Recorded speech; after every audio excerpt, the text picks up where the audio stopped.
we good? We should be.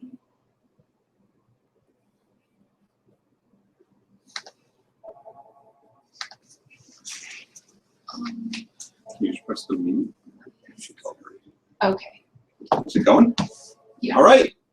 Hi, everybody. This is Chris. Welcome back to our second Hangout. The first one was held about after week 3, and I think it was pretty successful. We focused on network design. And this time we want to shift gears and discuss supply chain finance. And that's why I asked Jared and Jim to come along. They were the primary instructors for weeks 4 and 5. As in our last Hangout, we're going to use both this main room or the lobby as well as the breakout sessions. So we're going to use a mix of both for this as well. The agenda is similar to last time. And first we'll do introductions because we have a larger team here because the MicroMasters team is getting bigger each week. Second, I'll let Jim and Jared talk about what they want to accomplish during their modules, and then we'll go into the breakout sessions. This is where you will divide up into separate rooms, up to 10 people in each one of the breakout rooms. Pick which one you want to go into, and you'll be able to discuss different topics. Remember, in the breakout rooms, you'll be able to see each other and hear each other. That's why we have the breakout rooms, because it's a great opportunity for you to see and be seen by all of your fellow students, your fellow learners.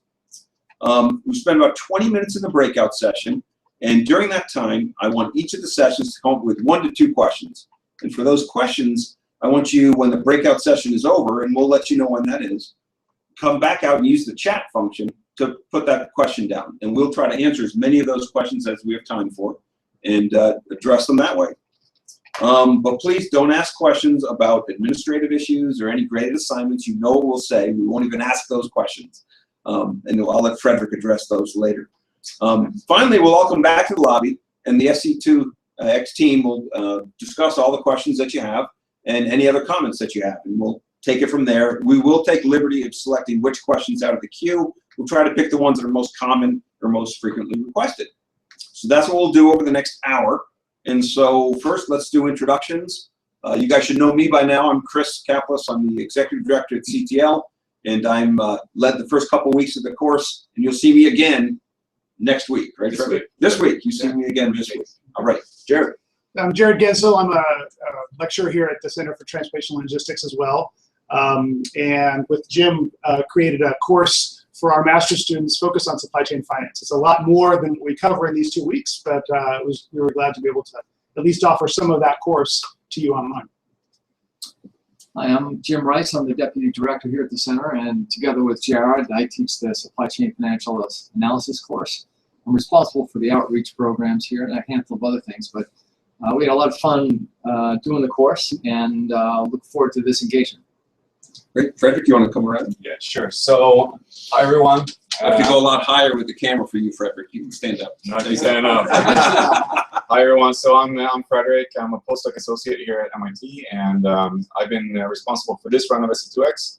So you've seen me, hopefully seen me in the discussion forum where I've been trying to answer all your questions. I've been having email contacts with some of you, and you've heard my voice at least in the recitation sessions that we have.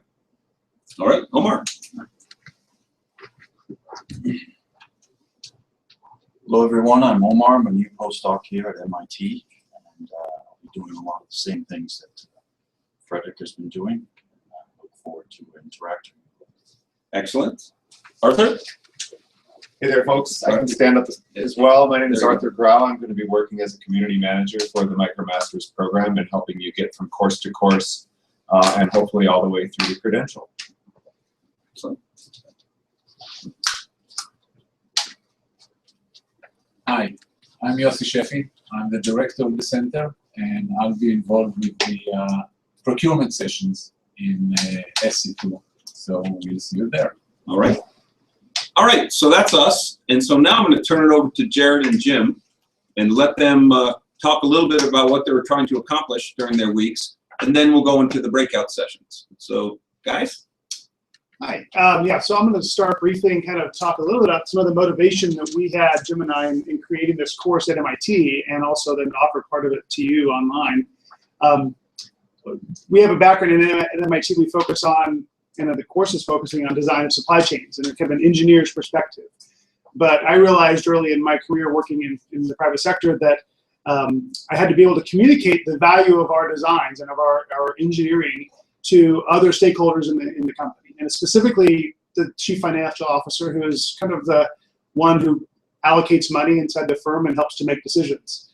And so we realized that, I realized personally through my experiences, but also that our students in an engineering curriculum weren't necessarily getting the financial language. They weren't able to speak the language of finance effectively to communicate the value they were creating in the supply chain.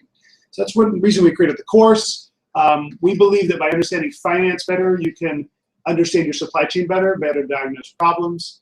You can make better decisions by using these data, and probably most importantly, you can communicate the value of what you're doing and the effectiveness of your decisions and your designs to a broader community, because by using the language of finance, then everyone in the company can kind of see the value you're creating. So I think this is hopefully an important topic for you. You're realizing some of the opportunities to use this language in your own careers. And I'll let Jim talk more specifically about his week, and I'll say a few things about my week, kind of the parts of the broader supply chain financial analysis course that we offered. Do you want to give an example that you experienced last week when you visited that company and you share with them what their cash conversion cycles were? Because it's interesting. Well, this yeah, is an experienced group of people. Yeah, I was working with, we sometimes do customized courses with companies, and it was a group of supply chain experts. They're focused on the logistics part of the company, managing warehouses and transportation and making sure that they're delivering effectively in the supply chain, but their focus is on cost. So their objectives are all about reducing costs and improving the profit and loss or income statement. And I asked them, do you know what your cash conversion cycle is or your working capital requirements are compared to your top competitors? And none of them could really articulate where they were, how much inventory they had compared to the competition, their key competition.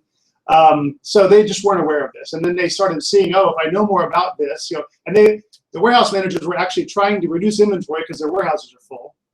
But they didn't realize that, oh, if I could make another argument about, well, we have more inventory than our competitors, which most of them thought they didn't, and they didn't realize that they had more inventory than their competition.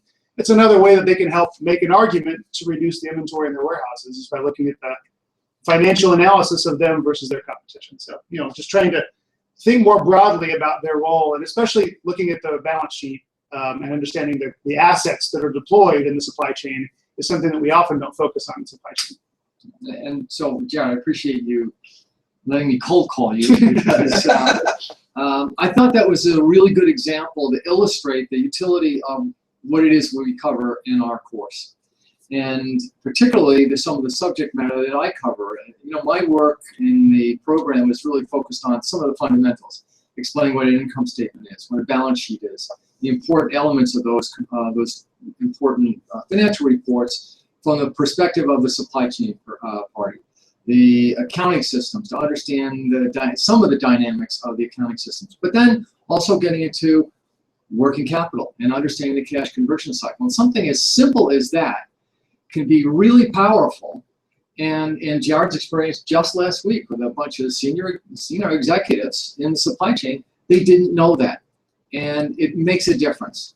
So the work that I, again, cover in my material is to set the foundation, but it can be very powerful by doing some very simple analysis and change the nature of the dynamic of how you make decisions, but also how you interact with the senior executives in the company. And again, enable better decisions.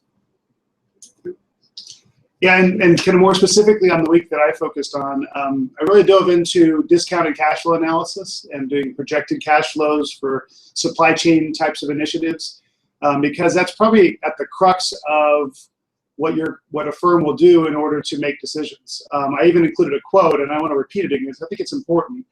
The Higgins textbook, which I think I referred to, and I think Frederick, you posted that as another reading. I think it's a really good finance textbook. It's used by a lot of MBA programs to teach corporate finance, but I like the book because the author really focuses on the importance of operations and on supply chain in driving corporate finance. And with regard to discounted cash flow analysis, he says, it's not an exaggeration to say that discounted cash flow analysis is the backbone of modern finance and even modern business. Because the CFO and the CEO are making decisions to drive value for shareholders, and that's the fundamental financial way to make those decisions in the firm. So if we in supply chain can align our decision making with those kinds of processes, and if we can communicate our decisions, whether it's a new warehouse or an inventory reduction, in cash flows, and then be able to use those techniques that finance uses, then we're going to be aligned with that decision-making process, not only for the CFO, the CEO of the company, but also for our shareholders. And if we can do that, then we have a much better chance of having our initiatives go forward. And so this is a tool that I think you can use as a professional to really advance your ideas in your new designs of supply chains to move them forward. And hopefully, if you do a good job with that, you'll get promoted, and you end up with some cash flow into your pocket as well. So, Now I got a quiz question here for those of you who took the class. At the end of each of my segments, I had photographs. So there's really two questions. Question number one, where are those photographs taken? And then secondly, there was an animal or a beast of some sort shown on one of the pictures. I wanted to know, does anybody know who that beast is? And if you're right, guys, remind me. I'll come around at the end. If nobody knows, I'll explain it. But special public recognition will go to that person who knows who that beast is. All right. All right. So, guys, what we're going to do now is you're going to go to your breakout sessions. We're going to end the live stream for now. Go to one of your breakout sessions. Talk with your peers. Pick any of the rooms. I think we have 20 rooms available. And so we'll see you back in about 20 minutes. We'll let you know when the time is up. See you in a few minutes.